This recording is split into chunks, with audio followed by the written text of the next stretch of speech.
Geeks and nerds alike, well, thank you for joining us. It's VisionCon 2017, and we've got a very, very special guest. John Wesley Shipp is sitting right next to me. Excuse me while I fanboy just a little bit, ladies and gentlemen. Okay, John, I got to tell you, is it okay? Can I call you John? Absolutely. Would you prefer Mr. Shipp? Because I can God, call no, Mr. Shipp. please don't. All right, John, you were in The Flash from 90 to 91. And now you're back at CW's Flash. Can you tell us a little bit about that transition between when you got the call, hey, there's a new Flash TV show coming out? How did that happen? Well, you know, since I did it, as you say, in 1991, 20 years ago, it had fallen in and out of development so many times. There was going to be a movie, this person was attached, this one wasn't. So finally, when it looked like the CW was going to get it off the ground with Berlanti Productions, Greg Berlanti, who I worked with extensively on Dawson's Creek, 15 years ago now. But I had heard what Jeff Johns had done to how he had blown up the Allen family, how suddenly Henry Allen was wrongfully convicted of killing Nora Allen in front of a 10-year-old Barry, and Barry was the only person who knew that he wasn't guilty. I thought, well, if they come to me, that's the role I want, because that's the role I would have wanted to play even if I had never played Barry. And I figured that in the context of a superhero show, those moments would be the moments, and it's how it turned out, when everything would stop, everything would calm down, the whole show would pause for a moment, and Barry would get vulnerable and come to his dad. So I figured those moments would be qualitatively different from the rest of the show, and would carve out a real special place for me and Grant within the context not only of the mythology of having played the character 25 years ago, but in the context of that show. And I'm so happy with the way that worked out. And speaking of your relationship with Grant Gustin, what advice, what details of being the Flash did you give him when production began on the show? You know, I'm always very careful. They asked me as the senior member on Dawson's Creek before that, they asked me if I gave any advice to the kids, and I always say, God, I hope not, because that would have just have been insufferable. Plus, I've been fortunate both in that cast and in the Flash cast to work with such talented, consummate professionals. He didn't need my help.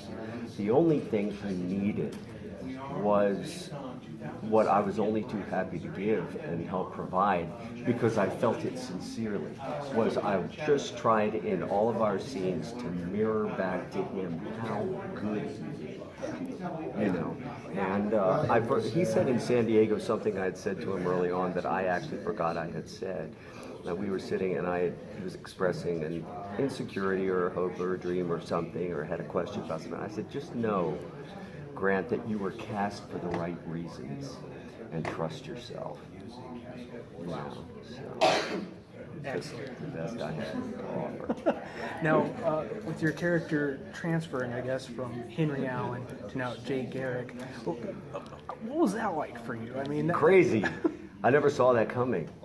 I figured Henry Allen would have one, maybe 2 seasons as a plot device, as a tool in Grant Gustin, Barry Allen's toolbox. Yeah. In other words, he could come and he could get vulnerable. He could let the audience into that side of him that you wouldn't see anywhere else in the show.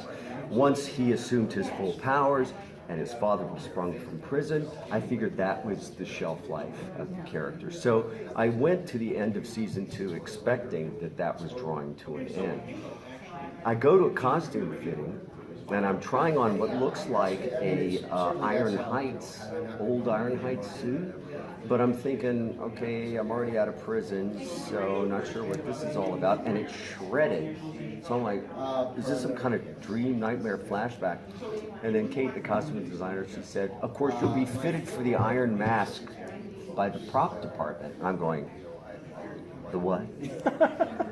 The Iron what? She was like, oh my God, you don't know.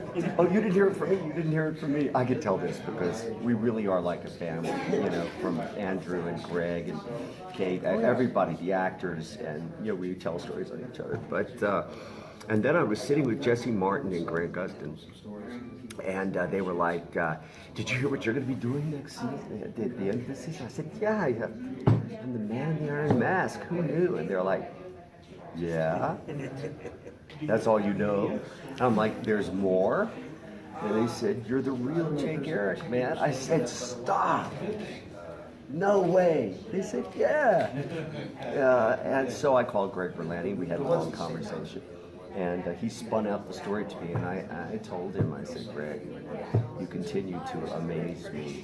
Take me out of the picture. That's just incredible storytelling and incredible manipulation of fan expectation, because I circled around to the parts that the audience wanted me to play to begin with.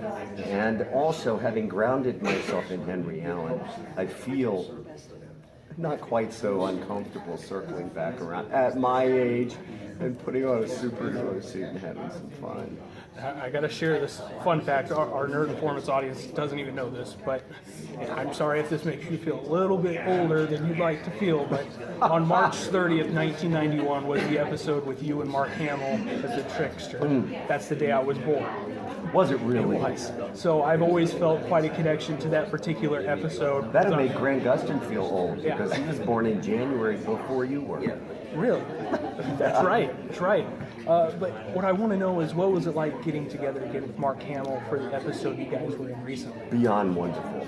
First of all, I think Mark is such a great guy, and his artistic and pop culture reference around this medium is so vast and so extensive. His new look for the trickster on Earth 3 that he just came up with for the season, mid-season finale this season, is based on such research from a silent film, which is where the trickster came. I mean, to hear him talk about this world really brings it to life. And it's great to see him, his family. I think so much of them, and I'm so blessed that to the extent that we are in each other's lives. All right, excellent. Well, John, where can everyone find you? Where's the best place for them to find you on the interwebs? You can check out my Twitter page. You can check out or you can go, there's a radio western, where I play a blind sheriff called Powder Burns. It's powderburnswestern.com. And we even had the man from U.N.C.L.E. The man from U.N.C.L.E. Yeah. What's his name? The man from U.N.C.L.E. Jackson. Robert. I'm having Alzheimer's. Not McCollum. I can't believe I blanked on that. Magnificent Seven, the man from U.N.C.L.E. Anyway, he just passed away this last year, but he was on one of our episodes. And Robert Vaughn, of course. Okay. All right, I'm going to say that again, and you need to edit that part out. Okay, you can do it. No problem. Yeah, no problem. me too. Okay, or you can find me there's a radio western that we did called Powder Burns, and we even did an episode with Robert Vaughn, who passed away last year, the man from U.N.C.L.E. Magnificent Seven.